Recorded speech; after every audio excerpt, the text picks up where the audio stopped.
Very much, Lindsay. Guys, congratulations. Alexis, how are you managing to constantly churn out these performances and results?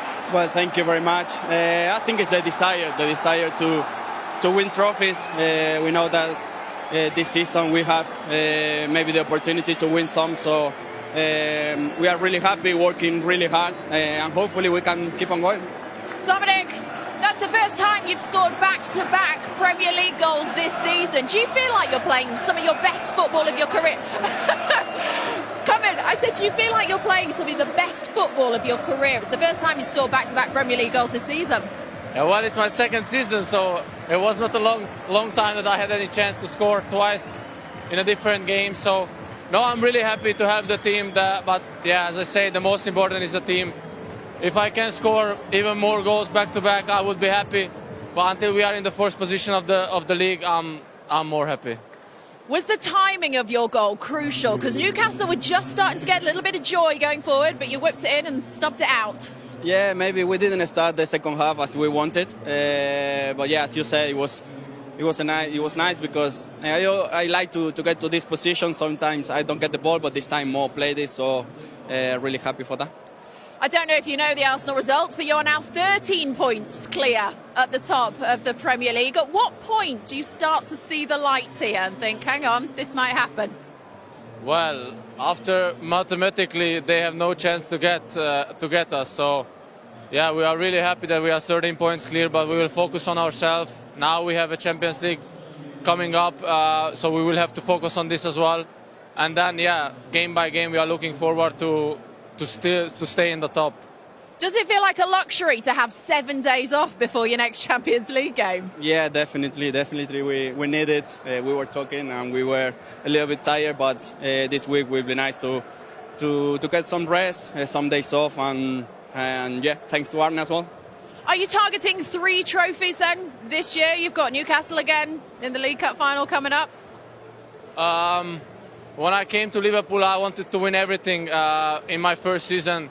So I don't like to talk about it. We have to focus, as I said, game by game. First Champions League we have to go through, and then we have a Premier League game in between.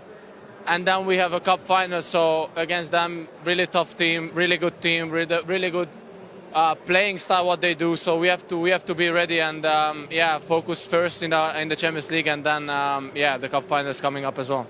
We just said you wanted to win everything coming to Liverpool. How do you feel about winning Player of the Match trophy? Will you take that one? Alexis, would you do the honours for us? Well done, Dominic. Thank you very much, Becky. Dominic's the boss lie there, saying until it's not mathematically impossible, they are not going to lose focus, but it is starting to look like a procession. You talked about just how focused they are, Rafa. How comfortable were they out there tonight? I liked the interviews, and I will say, Steve, that when you are winning trophies, yes, then you have the feeling that everybody is involved, everybody is committed, and then it's what they say, the desire to win trophies. Mathematically, still we are there, one game at a time. That is the right message, and that is the right mentality. So you have seen a team that mentally is strong enough. Everybody is working together. Even they talk about days off, and is another plus. So they work with the desire, the mentality, the commitment, the work rate that you need.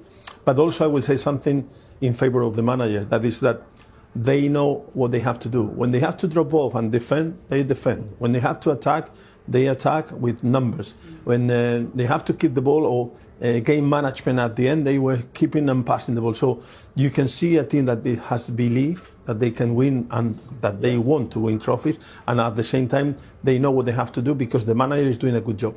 And we're watching a side who look relentless, Maka, yes, but it also looks like they've got gears to go through and they're not playing at their top level. Yeah, Ali said, were comfortable, didn't he? They were very calm. They won at a canter, really. You felt as if Newcastle did get into the game at any stage, they could go again and get a goal. Incredibly efficient.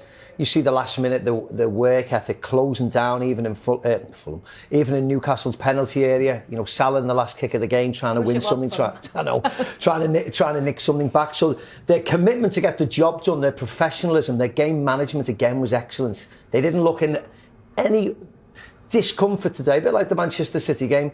The last game here against Wolves, that's when they wobbled a little bit, but since then they've just stepped on it again, and they're in cruise control, aren't they? Everybody else is falling away, helping them.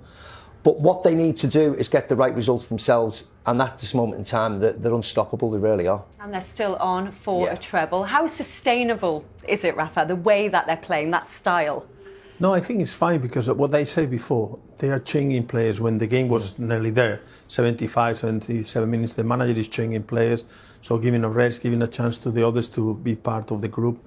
So if you can change, and now they have some days off. So they know that mentally you can be tired, but if you are winning, you can carry on. But if you are winning and you have some days off, they know the fixtures. They know we have to play this game. So that means that everybody's thinking about, we want to win this trophy, go for the next one, go for the next one. So they can do it because they believe that they can do it. Yeah. Could well be a Premier League medal in their cabinet very shortly indeed. Remember, 30 points left to play for.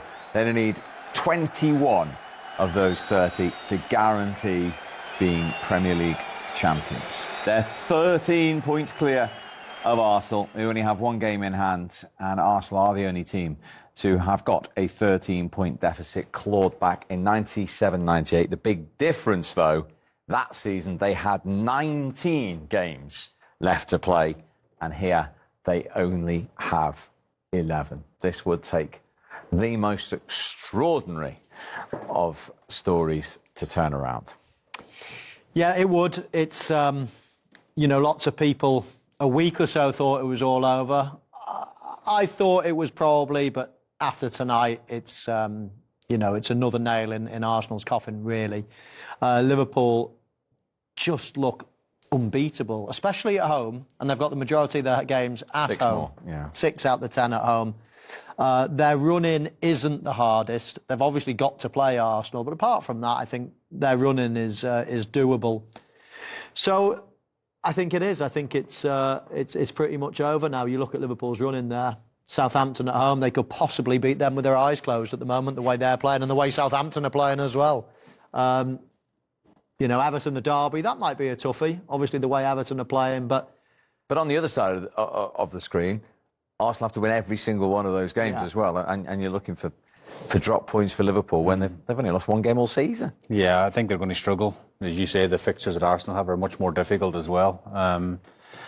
I don't know, I think Arsenal just lost their spark as well. You know, in previous seasons they've been running Man City so close right up to the last couple of games of the season and having a great title race, but they've just dropped off, Stephen. And again, it's the obvious one for me. I think they need someone who's going to put the ball in the back of the net. Michael knows better than me about that. They need someone they can depend on. I thought even in January they could have got someone. I know Watkins was a late shout, but they could have got someone even on loan just to give them a different option, you know, off the bench or whatever. I know we didn't know then Havertz was going to get injured. But at the same time, they were too easy to play against or too easy to defend against. Sometimes you need an option B or something different just to mix it up.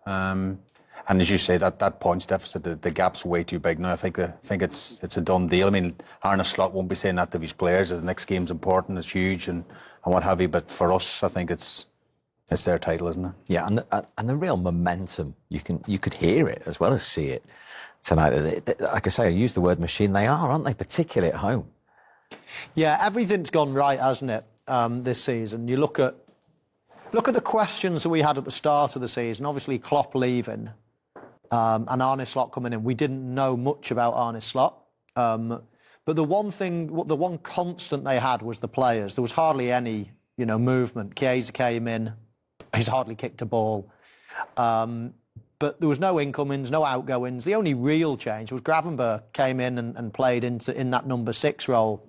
We weren't sure how that was going to develop. As it happens, he's been an absolute masterstroke. He's been brilliant at it.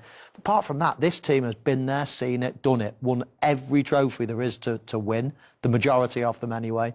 So really, in hindsight, we shouldn't have had too many question marks. The manager's come in and just, you know, taken over and done a great job. Calmed everyone down, his demeanour's great. One of the big things I do think as well is their injury record. It's fantastic. And when you've got the full set of players, you can then rotate. You can then do whatever you want. Once you get injuries, you've got no option but to play the same team.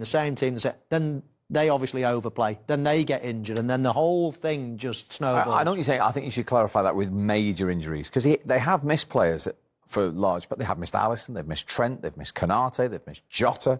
Gakpo's been out the last few weeks. But you're going to come back to me and say, well, Salah and Van Dijk, and indeed Game. Yeah, OK, well, major injuries. All those players there's no one that's been out for a long time. Alisson probably was out for the longest, but they've got a cracking goalkeeper, reserve goalkeeper in Kelleher. But major injuries, yeah, they've managed that really well. And I don't think that's a fluke. I think when you look at all these teams around the country, there's lots of teams this year. Manchester City, Tottenham, Manchester United, just off the top of my head, that have had chronic injury problems. And that's not just luck all the time. You know, that's why they employ sports scientists and medical teams and all the rest of it, and they train, and their diet and the nutritionists and all of these things go into it. That's all so important. The 1% differences all over the place add up, and I just think they've got it right on and off the pitch. Yeah, I think Arne Slot deserves so much credit. I think I said at the start of the show as well, it's a fresh voice. They had Klopp for 8 years, whatever it was, and he's come in with a freshness. The other thing I might add to it as well is obviously the three of their main players, you could argue, is Trent, Van Dijk and Mo Salah, and obviously their contract situation. You sort of talk about Liverpool, you always talk about that. Now, I think that's actually played into Arne Slot's hands as well, because one thing, they're either playing for a new contract at Liverpool or they're playing for their next contract at another club, and every single week they're playing to their maximum, they're playing to their best. And I think that's actually helped them. It's galvanised them. It's brought them together. I think Van Dijk was interviewed maybe a couple of months ago. I've seen it, and he said he was asked who was the last Dutch manager who won the Premier League, and he was like questioning. He goes, "Who is it? I can't think. No one." And his eyes lit up. Van Dijk was like, "I can make history. I can be the first Dutch captain to get my hands on the Premier League." So I think all that stuff, and Arne Slot, he just, as you said, Klopp, how do you follow in Klopp? We've seen what happened with Ferguson. They dropped off. You know, he actually went on and managed these players. Man management must be fantastic as well. But them three, I think them three key players, you know, they might be leaving, and some of them might all be leaving. I don't know, Michael. They could all leave the building perhaps, but they've given their maximum to the club. But imagine leaving with 3 trophies as well. It would be a fantastic finish. Tree summed it up. Efficiently excellent. The scary thing about this Liverpool team, I feel, is there's more to come. There's a couple of more gears they can go through. I think Arne Slot said before the game, freedom with the ball, which you see, responsibility out of possession. This whole team is structured and well set up, so they're going to be difficult to break down. And this Liverpool team, probably different from the Jurgen Klopp era, when they have the ball, first of all, of course, they want to create chances and score goals. That's obviously the purpose. But they also have the ball sometimes to take a rest, to get themselves in shape, to get the structure right. They draw the opposition on, and then they start to build a play. But it's not kind of back and forth and up and down in the intensity and the drama of the Klopp here. It's much more controlled. It's much more within their own hands. And they are proving to be a very different winner, but a top-class team. Do you agree, Robbie? Of course I agree. It's all over. It is all over. We just watched the champions of the Premier League season for this season. Thoroughly deserved. A little sense of that I felt afterwards there, the applause from Anfield with the other results. It is all over. And the thing that struck me about today, and we know about Mo Salah, and we know about the way that they play, and Rob's right, sometimes it's a little slower football, but the work ethic from this team is outstanding. And I watched the front players, every time they gave the ball away, they're so quick to regain it. That's a Klopp thing, this counter-pressing where you go forward, you attack, you give the ball away, and they swarm around the ball to win it back again. I saw in the 90th minute, I made a note of it, Luis Diaz sprinting like 40 yards to close the ball down. And the work ethic, and I know that Arne Slot sat up there, he must be so proud, because he says it so many times in his press conferences about work ethic without the ball.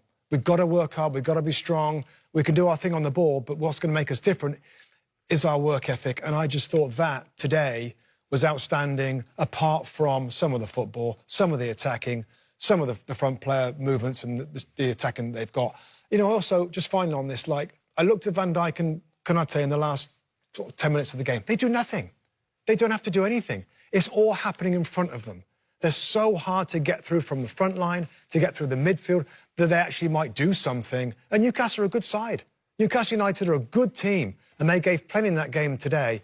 But just the power, the dynamism of this Liverpool team is stunning. And it'll be interesting to see what happens in the future of Liverpool. Obviously, some key players, contracts coming up this summer. Who knows what will happen? But for now, enjoy the ride. Incredible absolutely. leadership by Arne Slot, who was serving one of a two-match ban, a touchline ban, so that's why he was up in the stands after what took place at the end of the Merseyside derby a couple of weeks ago. But now let's get out on the pitch and hear from tonight's two goal scorers for Liverpool. Liverpool, but at the edge of the box, when they have to defend with so many players, they could wait and then just do man-to-man one of them. That I think was Tonali, the one who was close. So you have to protect your goal, but at the same time you have to see who is the one that can score. Then they were dropping off, and instead of dropping off all of them, Tonali has to stay close to Szoboszlai, and then he could stop the goal. So frustrating, Maka, because they had the numbers back. They had the numbers back. They all got back in a defensive shape, but nobody affected the ball. You see when Luis Diaz picks the ball up, it's Shaw inside because Livermento's gone further forward. He doesn't want to engage. So he allows Luis Diaz to run right into the penalty area, into the danger spot. Tonali's on the 6-yard box when Szoboszlai stops, and then he gets a free shot on target. So they tried to be condensed, they tried to be organised, Newcastle, but they just switched off at the final moment, and Liverpool got the breakthrough. The best way to defend is to press the ball, not to drop off all the time. So if you press the ball, you stop him scoring. Newcastle haven't had a shot on target, Rafa, but Callum Wilson has shown his willingness to run in behind. Are we just seeing a bit of rustiness from him, do you think? Yeah, we have seen from the beginning that he was, or Newcastle United was ready to run in behind. So he's very clever. We were talking about that at the beginning, that Isaac was not here, but he has very good runs. So it's just a little bit early, this one. But this one, for example, you see the movement is right. Konate is doing the wrong movement because he has to go inside.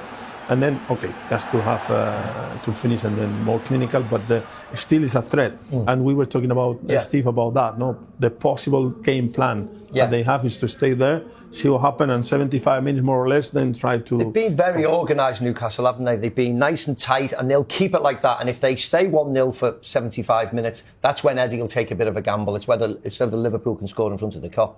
Yeah, it is